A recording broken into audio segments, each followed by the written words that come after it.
My name's Tom Perbrick and I'm the board short designer for Quiksilver Australia, and I've been working here for the past 2 years. Yeah, just loving it, it's really good. My name's Chris Carey, but most people know me as Zaz. My earliest memories are there wasn't even a shop front, and they had a small room that you'd walk into and you'd ring a bell or whatever, and someone would come out to the counter and you'd tell them what fabric you wanted in which part of the board short, and you'd come back in a couple of weeks and they'd have a pair of board shorts made up for you. And they were famous worldwide even back then. They were the board short. My name's Aaron Cardwell. I work here at Quiksilver. My favourite product would have to be the board shorts. They started making board shorts here 40 years ago, and they're still making them here today, which is pretty inspirational. And I guess it's just the thought that all you need to go surfing is like a pair of board shorts and a surfboard.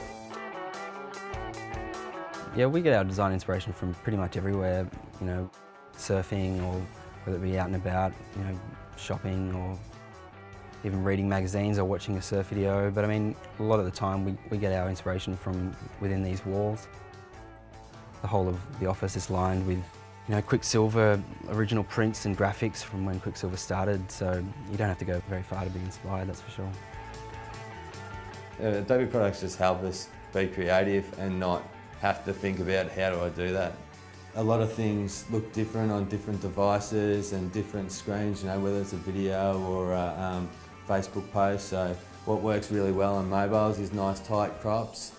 So I use Photoshop to get in and do that. A couple of years ago I visualised this shot at the Quiksilver Pro because it's very hard using the focal length cameras that you're actually using in the water to get tight action. I was going to shoot a surfer doing a turn from the back of a wave, preferably Kelly. I needed to be on a ski because if I was down low the wave would have blocked out the crowd, so I needed to be up just that little bit higher. I got the shot of Kelly doing a turn pretty well straight away. I took a sequence of shots of the crowd. I suggested to Shannon that we try and put this thing together, and he did the Photoshop work. The crowd shots that I took that were on their own were sharper than the shot of Kelly with the crowd in the background, so he blurred out the crowd.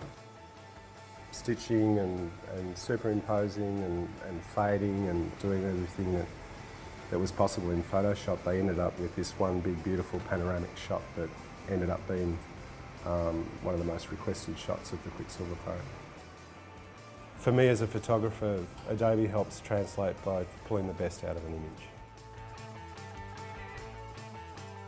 Yeah, the design room's pretty much just a little art room where we can make a mess and do whatever we want in there. You know, we can crank up the music and close the doors and get the spray paints out and inks and brushes or whatever, and just get loose with art. I mean, we do a lot of stuff by hand, and there is a lot of the hand element still done, an organic sort of way of doing things, but at some point it has to come into the computer and it has to go through an Adobe product before it becomes a Quiksilver product.